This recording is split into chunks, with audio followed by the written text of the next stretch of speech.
2, 3. Бүгінгі сабақта білемін, білгім келеді, үйрендім әдісі бойынша бастаймыз. Яғни білемінге сіздер орта мектептеріндегі әдебиеттік оқудың қалыптасу тарихы туралы не білетіндеріңізді және қазақ әдебиетін оқытудың негізгі мақсаты мен міндеттері туралы жазасыздар. Ал білгім келедіге осы тақырып бойынша не білгіңіз келеді, соны жазасыздар. Ал үйрендім бағанын сабақтың соңында толтырамыз. Орта мектептердегі әдебиеттік оқудың қалыптасу тарихы. Қазақ тілі мен әдебиеті, орта мектепте қазақ тілі мен әдебиеті және әдебиеттік оқу материалдары.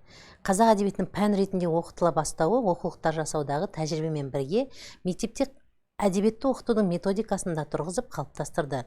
Бұл жөніндегі алғашқы тәжірибелер 30 жылдардың аяғында жинақталып жарық көре бастады. Неке жаңағы аталған қазақ тілі мен әдебиеті, орта мектептегі қазақ тілі мен әдебиеті, әдебиеттік оқу материалдары атты мақалалар жинақтары бұған дәлел бола алады.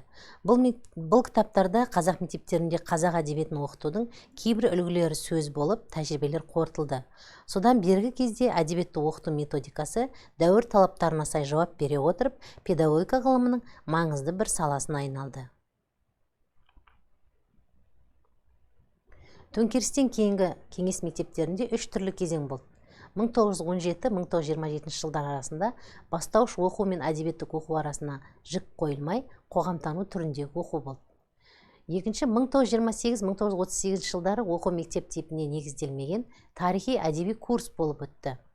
Ал үшінші бастауыш оқу, әдебиеттік оқу мен тарихи курс программасы тек 1938 жылдан соң ғана өзара міндет бөлісіп, жоғарыда аталған 3 жүйе түрінде қалыптасты. Орта мектептегі әдеби білім 3 сатыдан тұрады. Бастауыш, 1-4 сыныптар, орта, 5-9 сыныптар және жоғары 10-11 сыныптар. Бастауыш сыныптарда ана тілі 3 бөлімнен жүйелі түрде оқытылады. Сауат ашу, оқу, жазу. Оқудың мақсаты оқу дағдысын қалыптастыру, халықтық шығармалардың алтын қорымен таныстыру, оқыған көркем шығармаға өз көзқарасын білдіру, өз ойын еркін де түсінікті, саналы баяндауға, өз болжамы мен ой қорытындысын ғана айта білуге үйрету. Ал жазудың мақсаты оқығанын мазмұндап жаза білу, шығармашылық жұмыс жасауға үйрету, сол арқылы ойлау қабілетін жетілдіру.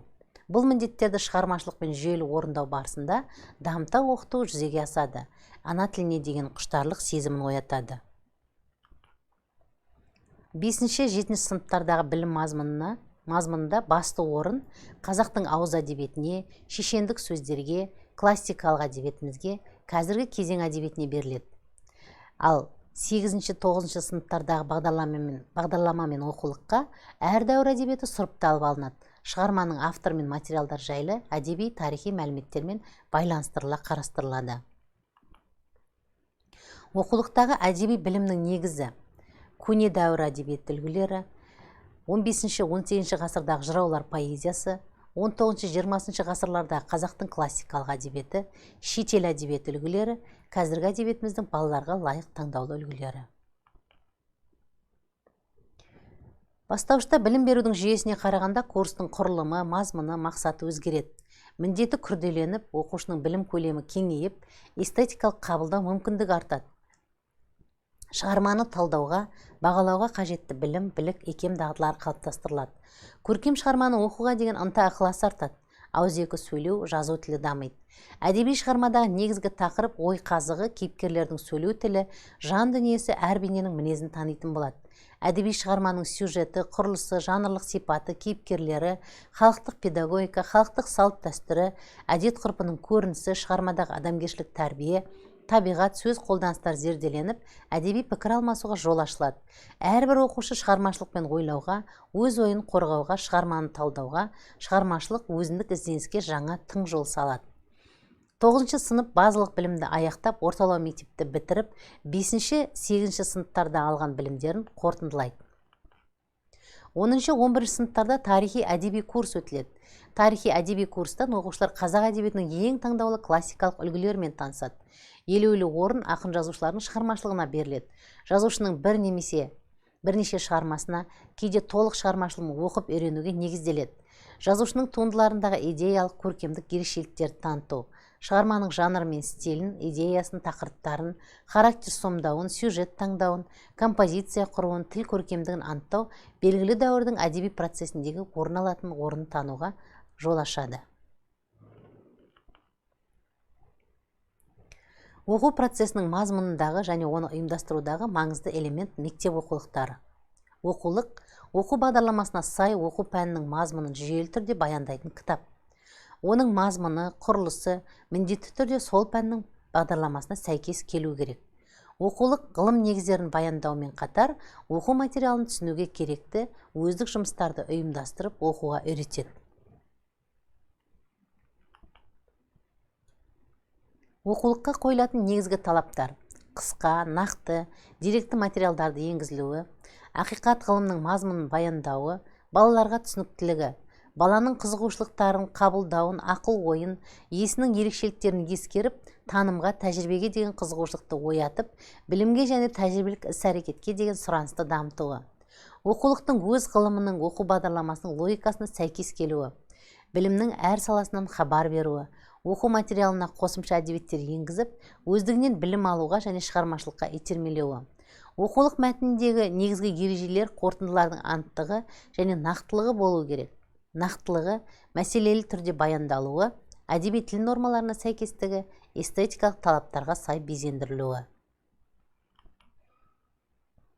Трансформациялық қызмет атқарғанда ғылым салаларынан іріктелген материалдар, мәліметтер балалардың жас ерекшеліктері мен дидактикалық талаптарына сай қайта өзгеріп, бала түсінігіне жеңіл болады. Ал жүйелеуші қызметінің нәтижесінде оқулықтағы материалдар жүйелі және бірізділікпен баяндалады. Оқулық материалды бекіту және оқушыға өзін-өзі бақылату жұмыстарын жүргізеді. Оқулық оқушыға ол білетін ұғымды өзінің тексеруіне мүмкіндік жасайды. Біріктіруші қызметі нәтижесінде оқушы оқулықтың материалына оған жақын ғылымдардан қосымша мәліметтер қосады. Ал үйлестіруші қызмет нәтижесінде материалды түсінуге керекті алуан түрлі оқыту құралдары, карта, суреттер, диапозитив, табиғи көрнекіліктер қолданылады. Оқу бағдарламалары оқу жоспары негізінде құрастырылады. Жалпы білім беретін мектептегі оқу пәнінің бағдарламасы оқушылар меңгеруі тиіс негізгі білім, іскерлік дағдылардың көлемі белгіленген мемлекеттік құжат. Бағдарламаның түрлері: типтік оқу бағдарламалары мемлекеттік білімдік стандарт талаптарына сай жасалып, оны Қазақстан Республикасының білім және ғылым министрлігі бекітеді. Жұмыс істеуге керекті бағдарламалар типтік бағдарламаларға сүйеніп, аймақтық ерекшелігі, әдістемелік, ақпараттық құралдар, оқушылардың дайындық деңгейлерін ескеріп құрастырылады. Авторлық оқу бағдарламалары мемлекеттік стандарт талаптарын ескеріп жасалады. Қандай да бір пәнді оқу үшін бағдарлама авторы өз еңбек етіп жатқан ғалымдардан, педагогтардан, психологтардан, әдіскерлерден алған сын пікір болу керек. Өзінің тұжырымдамасын ұсынады және осы авторлық бағдарламасына осындай ғалымдардан алған сын пікір болу керек. Сонда ғана бағдарламаны мектептің педагогикалық кеңесі бекітеді. Авторлық курс бағдарламалары көбіне оқушылардың таңдауы бойынша жүретін курстар, факультативтер үшін жасалады. Бағдарламаның қызметі: тәрбиелік. Пәндік бағдарламалардың бір-бірімен байланысы, біріктірілген бағдарламалар дүние туралы барлық ғылыми білімдерді зерделеуге, баланың болмыс құбылыстары туралы көзқарасының қалыптасуына көмектеседі. Ұйымдастырушылық: мұғалімнің жұмысын ұйымдастырып, оған әдістемелік көмек беруі. Дамыту, тәрбие беру қызметінің нәтижесінде оқулықтағы материал баланың рухани өміріне, ақыл-ойына, шығармашылығына әсер етеді. Оқыту қызметі арқылы баланы өздігінен білім алуға, әдебиетпен жұмыс істеуге, талдап, зертханалық жасауға үйретеді. Мінекей сіздердің алдарыңызда 5-ші сыныпқа арналған қазақ әдебиеті, 6-шы және 7-ші сыныптарға арналған қазақ әдебиеттерін ұсынып отырмыз. Қазақ әдебиеті пәнін оқу арқылы білім алушылар қазақ әдебиетінің құндылық ретіндегі болмысын, ұлттық мәдениеттегі маңызды орнын құрметтейді және бағалайды. Қазақ әдебиетінің мәдениетаралық қарым-қатынастағы рөлін, қазақ халқының қалыптасқан тарихын, алға қойған міндеттерін, жеңістерін, мәселелерін, қарама-қайшылық пен қиындықтарын анықтайды және түсінеді. Түрлі жағдайларға бейімделе білу және өздігінен шешім қабылдау дағдыларын қалыптастырады. және төртіншіден заманауи ғылыми және қоғамдық дамуға сәйкес дүниетанымын дамытады.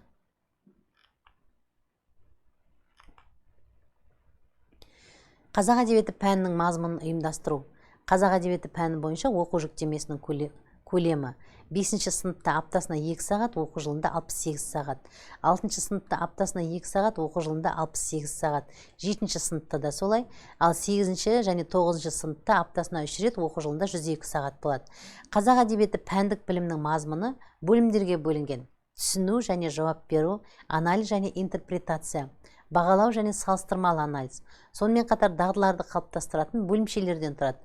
Бағдарламаның бұл бөлімі пән бойынша оқу мақсаттарынан тұрады. Түсіну және жауап беру бөлімі келесі бөлімшелерден тұрады. Бұл кезде біз көркем шығармамен мазмұны мен пішінін, әдеби шығарманың тұжырымдамасын, көркем шығармадағы образ, шығарма үзінділерімен жұмыс жасаймыз.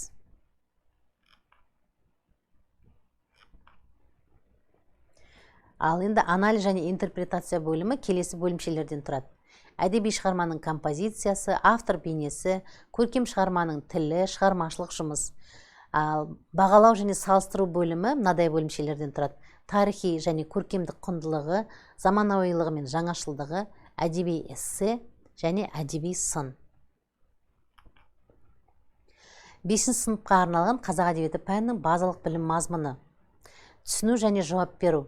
Әдеби шығарманың фабуласы мен сюжеттік дамуы, кейіпкерлер портреті мен образы, шағын көлемді үзінділерді мәнерлеп оқу, жатқа айту, әдеби шығарманың тақырыбы мен идеясы. Екінші, анализ және интерпретацияда салыстыра суреттеулер мен қарама-қарсы суреттерді табу, шығармадағы тілдік бейнелеу, теңеу, эпитет, ауыспалы мағынадағы сөздер, қайталау, өлең құрылысы, эпикалық шығармадағы автор бейнесі, көркем шығармадан алған әсерін сипаттап авторға хат, өлең жазу. Және бағалау және салыстыруда шығарманың тарихи құндылығын бағалау, кейіпкерлерді шынайы өмірмен салыстыра бағалау, әдеби эссе, сыни хабарлама жазу. Мынау енді оқылатын көркем шығармалардың тізімі. Бұларды оқымай-ақ қояйын. Сонымен біздер сабақтың басында болжам және жаңа ақпарат деп кесте берген болатынбыз. Тақырып бойынша бұрыннан не білемін, бұл туралы не білуім керек. Ал енді жаңа ақпарат. Осы дәрісті тыңдау барысында сіз енді не білдіңіз, қандай маңызды сәттерді анықтағаныңыз жазасыз. Сонымен, оқу пәндерінің бағдарламалары және оқулықтары білім мазмұнындағы маңызды элементтер. Олар оқыту процесін ұйымдастырудың да маңызды бөлігі болып табылады. Бағдарламалар мен оқулықтарда оқушыларға берілуі керек білім, іскерлік дағдылардың мөлшері белгіленген. Оларды меңгеру баланың жеке тұлғасын қалыптастырады. 1990-95 жылдарда еліміздегі бастауыш мектептер үшін бірінші буын оқулық жазылып, 95-96 оқу жылдарында республика мектептерінің бастауыш сыныптары толығымен республикалық оқулықтарға көшірілді. Бірінші және төртінші сыныптар үшін математика, басқа да оқу құралдары жарық көрді. Сонымен қатар 5-11 сыныптарда тіл және әдебиет курстары 2-3 рет толық өңдеуден өткізілді. Мектептер үшін 90 жаңа оқулық пен 300-ге жуық әдістемелік басшылық әзірлеген және оның көбі баспадан шығарылған деп бүгінгі дәрісімізді қорытындылаймыз.